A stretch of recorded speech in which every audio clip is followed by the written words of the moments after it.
They were supposed to do one, they had one yesterday, the schedule, then they canceled that. Yeah, I wondered. They replaced it with, make this one available by Zoom, and I said, our technology is better to live stream it. So like Tila watched it last week, live stream, and then texted me a question. And I just gotta remember to ask the question. Right. Did not take out and the other players were just cussing him out. You know, Peter couldn't give him instructions, they were all cussing it out. He was having a time. They were melting down 2 minutes into that game. He looked like he was If I don't ask 40's question, I'll get ripped in some element swim world.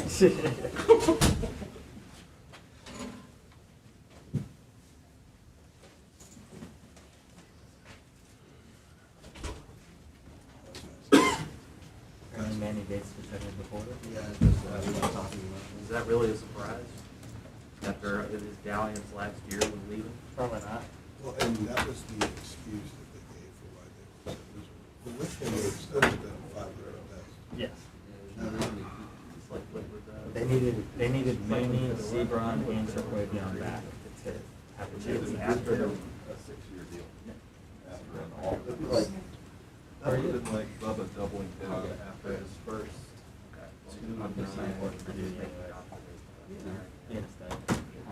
They need to do is just get Wendell cleaning up, just get some team. being unshackled by the It's cage. just like, have them so big. Right as things are When you going down. how, like you should think that like. The flights, $4,000 to run across and fly and stuff. I booked my flight on Thursday. Because I figured I wanted to do Thursday. How you doing? I waited till after the game, I asked him to in the press conference. Yeah. That way I'm in control. Yeah. If we lose, I can drive home. Right. Way back Carolina. And Gordon?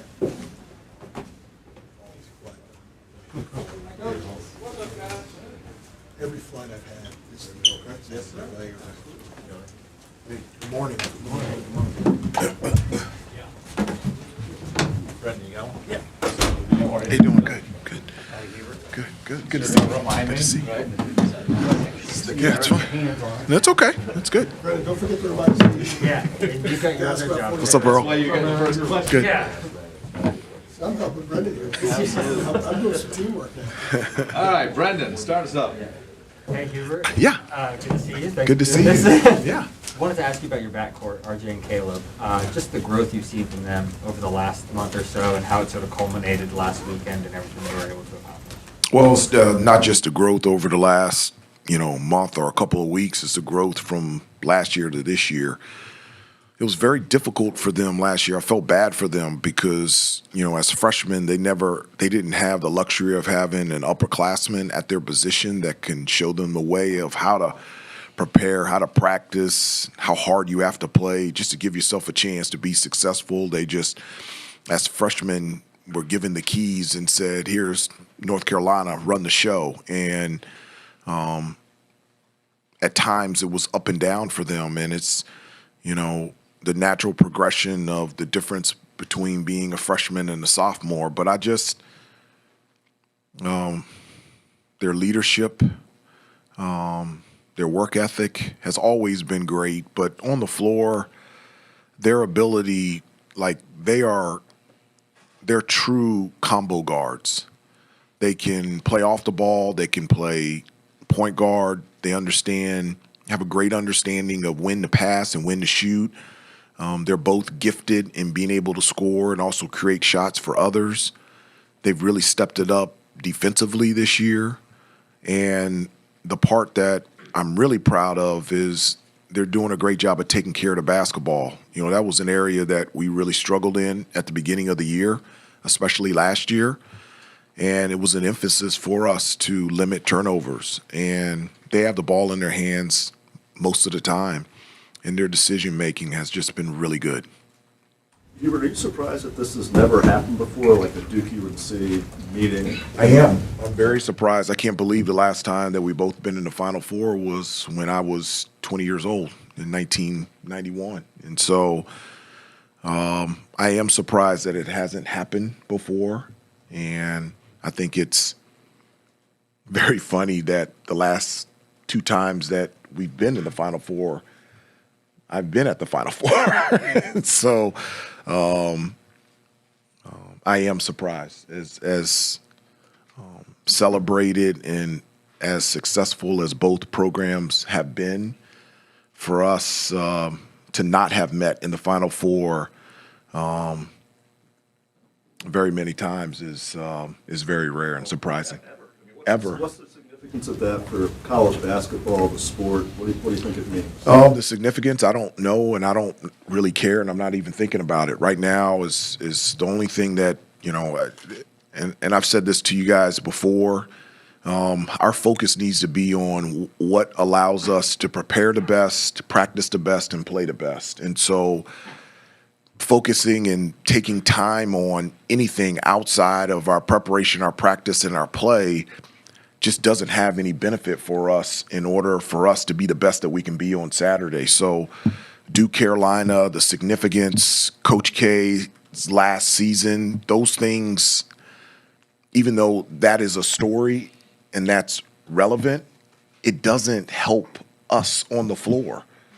And so our focus is on what helps us on the floor, and it's our preparation, our practice, and our play. I've told the guys, you got to turn down or turn off the noise from the phone, the family, and the friends, and the fans, and focus on what's ahead of us. And so that's my approach. That's my communication to the players, and they've done a really good job of focusing on what's most important and what's needed.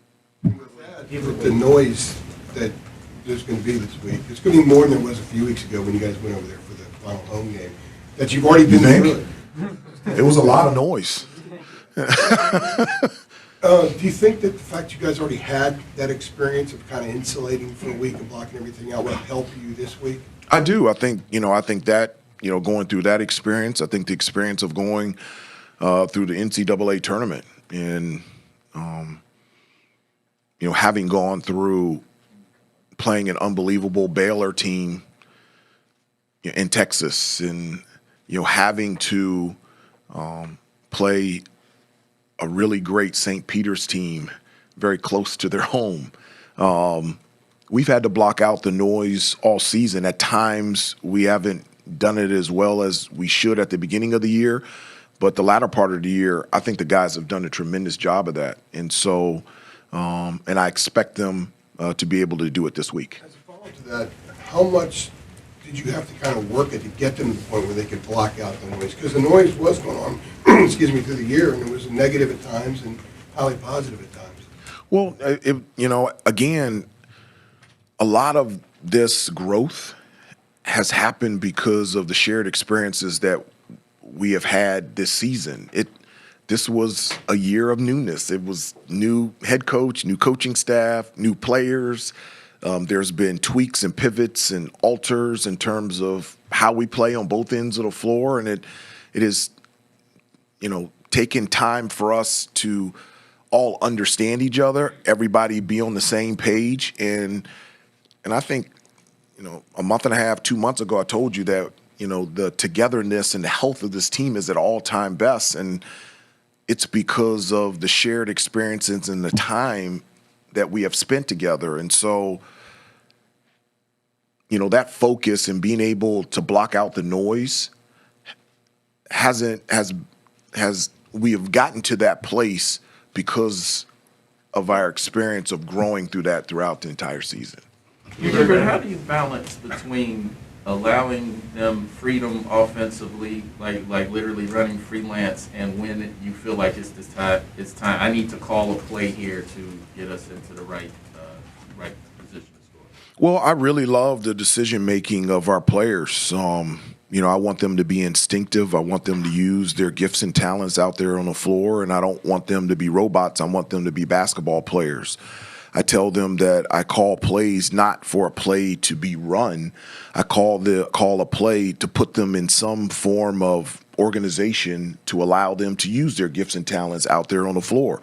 If I call a certain play and you want to break that play because the defense is playing you in such a way that you feel like it dictates you doing something else, I love that. I encourage that, and I hope for that. And so that's what I want. There are times where I will rein it in and say, this is specifically what I want. I'll give you an example. Against the St. Peter's game, I thought I started the game from an offensive standpoint really well. We were attacking the basket and through post and penetration. I really liked it. And then for a 4-minute stretch in the first half, we went away from that and started shooting outside jump shots off of 0-on-1 passes. And so we got into the huddle and said, guys, that's not it. I said, look, I love you guys shooting jump shots. We're a great outside shooting team, but just remember what has allowed us to get success. So I said, next time down, no quick jump shots. We've got to get the ball inside through post penetration or an offensive rebound. So I give them freedom, but at times I'm more specific in terms of what we need if we feel like we're going away from what's allowing us to have success on the offensive end.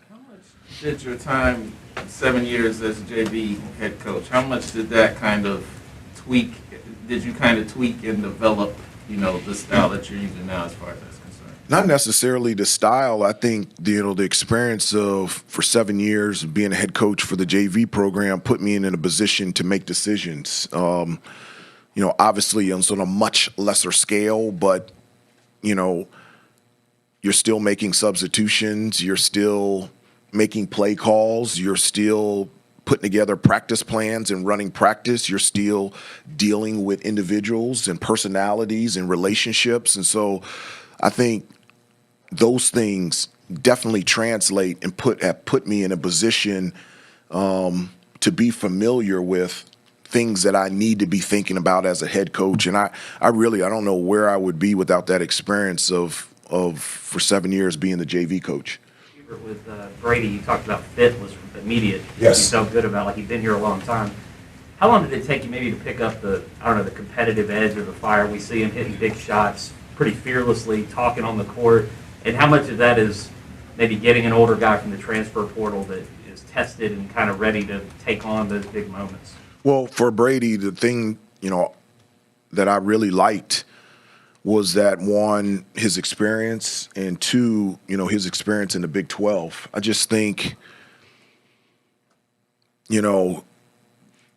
his ability, playing against Baylor, playing against Kansas, at Baylor, at Texas, those are things that I thought could translate to playing in this conference and playing in this program. Honestly, the things that I know about him now, I didn't know before he got here on campus. I knew that he was a successful player. I knew that he can really shoot the basketball. I did not know that he was an outstanding passer. I did not know that instinctively he's just brilliant in terms of where to be on the floor and the plays that he needs to make. I didn't know that he was going to be such an unbelievable teammate and a person to coach. And I didn't know that his family is just beautiful. And so those are things that I found out. And so it was a home run. And the chemistry between us, the chemistry between him and this team, this program and this university and community has just worked. And as I said before, the only negative thing that I can say about Brady is that I only get to coach him for one season.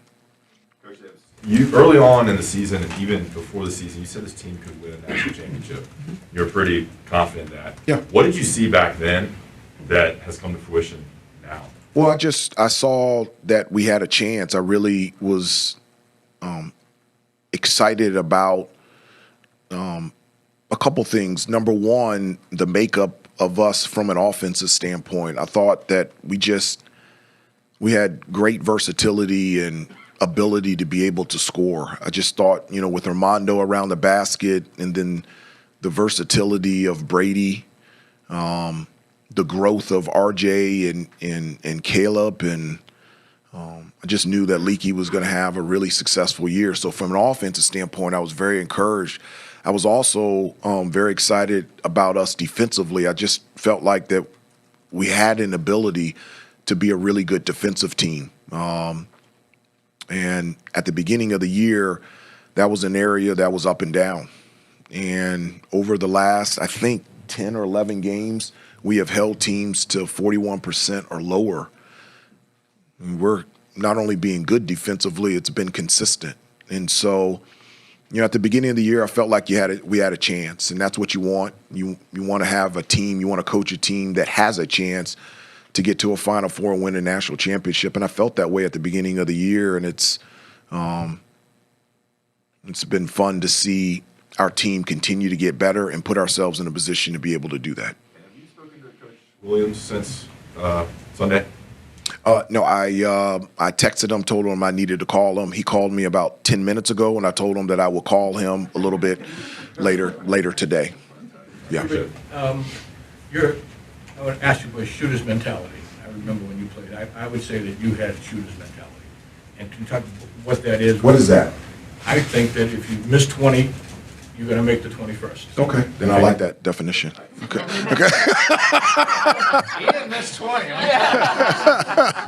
What? 19, whatever. Not 19 either.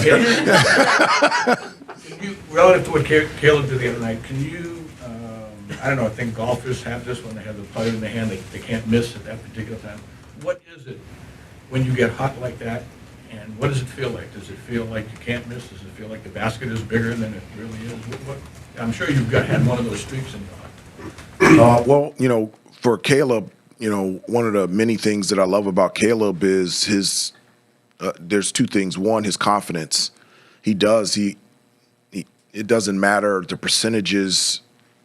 He always feels like he's going to make the next shot, and I think that's a talent, and he has that, and he's really good at that. The other thing is for Caleb is he likes, and he's not afraid to fail. He likes being in that situation, to take the shot, to be in those pressure situations, and to be able to step up. I don't know where we would be without Caleb. I mean, he was struggling from the field, and he hit a big three in overtime against Louisville. He made the pass to Brady at Clemson, and he made a big three on the road, and he was struggling from the field. Beginning of the game, most of the game, he struggled shooting the ball against Syracuse, and he went off the latter part of that game and into overtime. And then, obviously against UCLA, he was really hot. The thing that I really enjoyed about his performance against UCLA was, and I think I've told you guys this, was that he is working now inside out more consistently offensively, and I think it's just made a huge difference in his game. I've always felt like because of his length and his athleticism, he can get to the basket pretty much anytime he wants. And now he's establishing himself at attacking the basket and then working himself out, shooting the ball from the outside. And I just think he's a brilliant player, but he's so much better when he does that, and consistently he's been doing that. You had to speak like that at Duke when you were a senior, where you couldn't miss. Well, I didn't go inside. I wasn't as athletic and as talented as Caleb. The Dukies were all cheering for you. That was you were so good that night. It was the only time the students. Well, I remember we lost the game, and that's what I remember. Earlier in the year, to your point, Caleb, it seemed like he was struggling when he would get into the paint, trying to decide exactly how to score, and the field goal percentage was not there. Against UCLA, against St. Peter's, he was converting a lot of those difficult shots at the rim. Has that been a talking point? And beyond that, how does him having success at the rim help him beyond the arc? Well, it definitely, it's something that we have talked about because I think, as I said before, I really love his ability at attacking the basket, but we've talked about it from the standpoint of not just scoring, but also facilitating. I think it's, what are we, 14-0, 15-0 when Caleb has 5 assists or more, and I tell him that before every game because he's that talented that not only can he score, he can also create shots for his teammates, and he's not only has he bought into that, he's accepted it, and he's embracing it, and he's really seeing like the success from that. And so that's something that we have worked on, on the off season. We worked on finishing around the basket. I felt like that was an area that he struggled in last year, especially with his offhand. He's doing a much better job at that. And I think he's doing a much better job of understanding when he gets into the lane those little pocket passes that he was making to Armando. He wasn't making that last year. He wasn't making that consistently at the beginning of the year. Those are plays that he's doing right now, and that's what it's allowing him to have success and for everybody to see that he's a big-time guard. There's a defensive growth. How much of that was the other guys seeing what Leaky's capable of and being like, I need to step up my game? I definitely think that they have looked at Leaky and seen the benefit of what defense can do to help our team. I think the guys have understood the benefit of playing good defense and what that means for them personally in terms of playing time. And I also think that they have seen the benefit as a team, what that does for our success. I cannot remember what game it was, but it was just clearly identified that when we play defense, when we rebound, and when we take care of the basketball, we don't lose a game. And so what brings faith is us saying something and then them doing it and then it working out. And I think for them, us talking about it and then them doing it and them seeing the benefit of it has just grown tremendous faith in what we're doing and what we're all about and how it's successful, not only for the team, but for them individually. And we're just in a really good spot right now. Coach, you've already talked about just how big this Final Four matchup is and the pressure and even the noise, how you've addressed that with the players. But can you dive a little deeper into the conversations you're having, even on an individual level, perhaps with some of your guys, how you're keeping them grounded in this unprecedented environment? And maybe you can answer that for yourself, too, the conversations you're having with you right now, going into such a high-pressure situation. I don't have to have conversations with me. I know it's hard. It's very difficult to understand this, but, as big and as exciting as this game is on Saturday and being a part of the Final Four, I've been to the Final Four. I played 12 years in the NBA. And so it's a game. And so there's nothing to be nervous about. There's no anxiety. There's no conversations to be had with the players other than what's most important to us. And the most important thing to us is how we're going to prepare this week, how we're going to practice, and how we're going to play. Everything else is insignificant. It just isn't. Honestly, the thing that I have talked about the most is getting all your family and friends' travel arrangements done. They have a deadline at 5 p.m. today. You have to have all your ticket requests in, all your family stuff in, so that's all done. The rest of the week, it's all about us. It's all about our preparation. And the other thing that I have expressed to them, and it's because of the joy that I feel, is that I know what they're going to see. I know what they're going to experience. When we practice on Thursday and they go out and they see that stadium, and when we go out and practice on Friday and there's 30,000 at our practice and we're one of 4 teams in the country still practicing, those are the things that I talk about, not from a standpoint of pressure, but out of thankfulness and appreciation and joy for where you are and the hard work that you have put. And I want them to enjoy it. This is not a time of pressure and anxiety, and it's a time of joyfulness and thankfulness and peace and celebration. And so a little bit different than what you're talking about, but those are the conversations that we're having with the team. In 91, do you remember the potential? After Andrew, I've got next, so go ahead, Andrew. Okay. Do you remember the potential hype of that matchup? I know it didn't come to fruition, but you guys were both there in 91, the potential of playing Duke. That's no. That was not even talked about with Coach Smith. It would be a waste of time to think about the possible matchup that we could play Duke in the final in 1991. We were playing Kansas. Our focus and our attention was on Kansas, and we didn't play our best game, and Kansas won. there was no thought, no time. I don't have any memory, and I know that we spent no time thinking about the possible matchup. We were focused on Kansas and trying to win that game, and we ended up didn't win it. I have two questions from some out-of-town folks. Pat Forty from Sports Illustrated. Coach, how did you stay so positive with your team early in the season? Why wouldn't I stay positive? I love these kids. They're great. Like, what is there to be negative about? They're kids. And so my job is to help, encourage, love, coach, support. That's my job. And I tell them all the time that the number one and the only thing on my list is I want things to work out for you.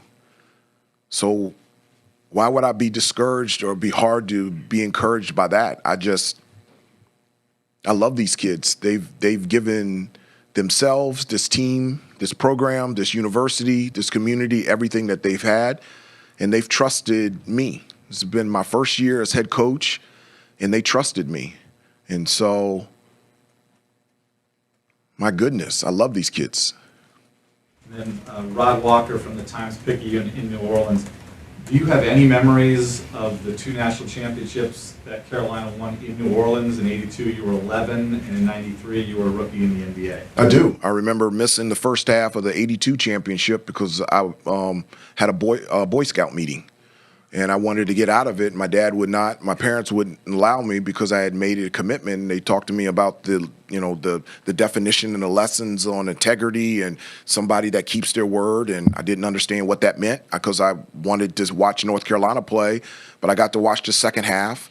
And then I remember I was with the New York Knicks. I was a rookie, and we were playing the Atlanta Hawks, and we were watching the final game in 1993.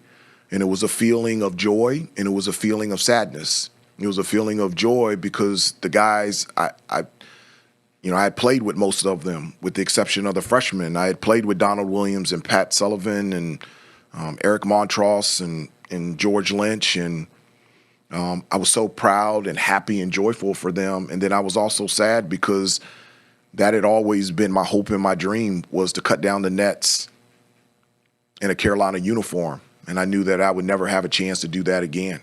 And so I was sad, too.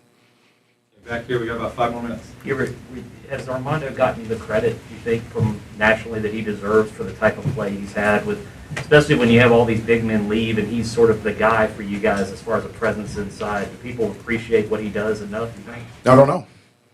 Do you? Oh, I know I do.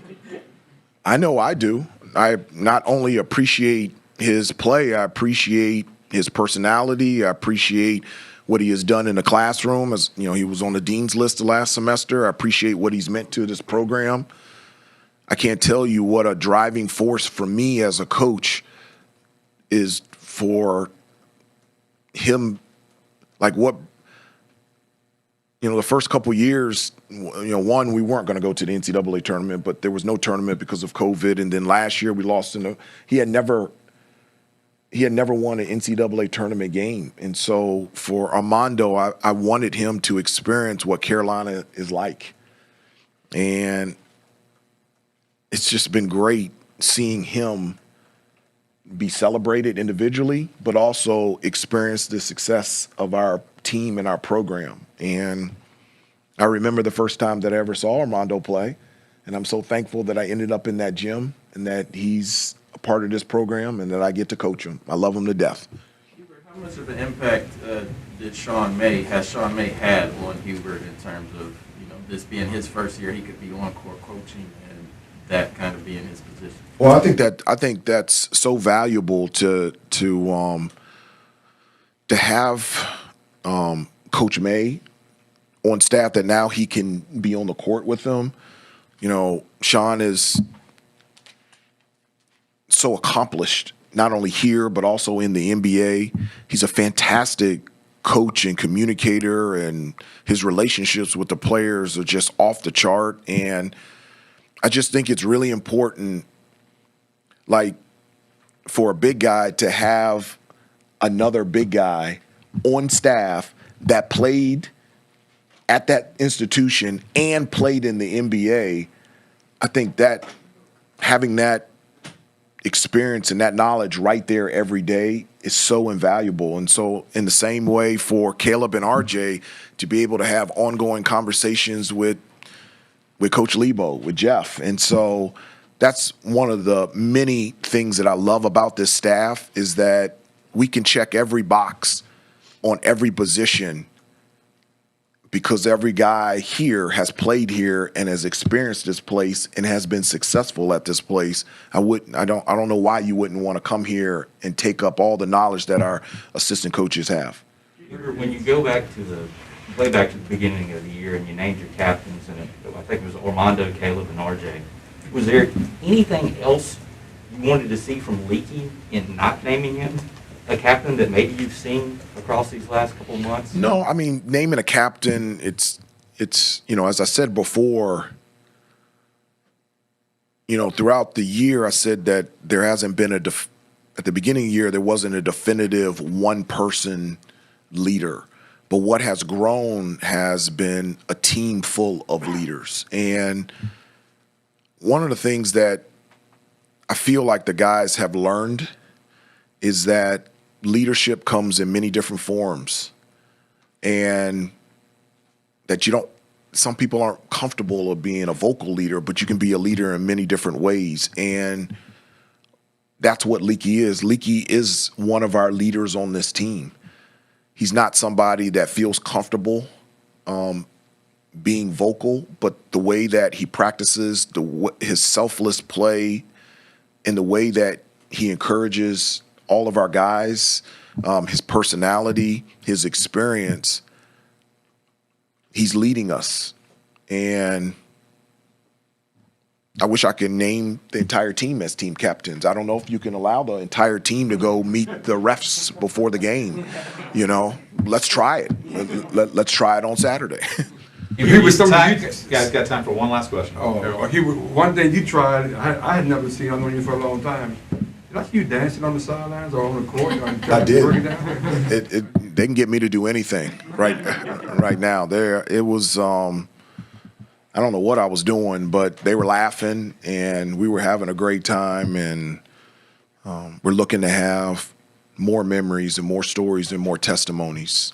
We're not done yet. Michael, you get the last one. Go ahead. Hubert, it seems like every game this tournament, there's a different player off the bench who comes and makes a big play. Dontrez against Baylor, Puff playing really good defense against UCLA. How pleased have you been with guys like Dontrez, Puff, and Justin throughout this tournament, just being ready at the drop of a hat? I have. I've been so pleased with them because, I've said before that with me, there will never be a player that could ever say, Coach Davis didn't give me a chance or an opportunity. And I've told them that that's my foundation, that's who I am. I cannot promise you when, where, how, and the manner in which you'll get that chance, but your job is to be ready. And that's what I'm most proud of for Dontrez and Puff and Justin. When the number has been called, they've been ready, and they've stepped up. And you're right, in different games, there's been different people that have stepped up, and they have made plays when plays needed to be had, and we're going to need that on Saturday. Just plain and simple, we need those guys to step up, and I feel very confident on calling their name and calling their number and expecting them to play their best on Saturday. Coach Davis, thank you very much. Okay, thank you, guys. Thank you, Hubert. Remember, we'll have Armando. Okay, yes, see you guys later. Okay. Armando at 2:30, then RJ and Brady. And we'll be done by 3:15. Thank you. No. Question?